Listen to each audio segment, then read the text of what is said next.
Good night, mga ka-soilmate of Kapwa ko retiree.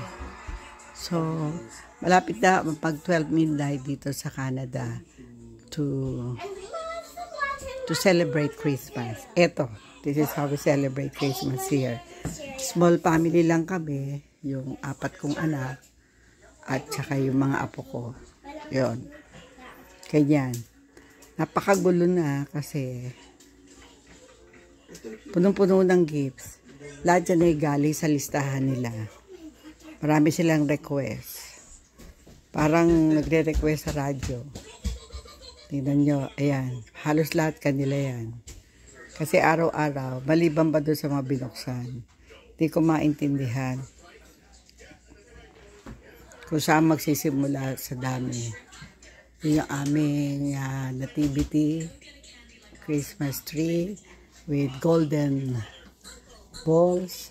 Ito isa pang klaseng nativity. And yung 5 candles namin. Yan, ito yun. Diyos ko. Yan. All kinds of nativity set. Ito pa yung isa. Yan, galing Bethlehem. Keep yan nung isa kong Iran Palestinian friends, no? So, yan. So, ito,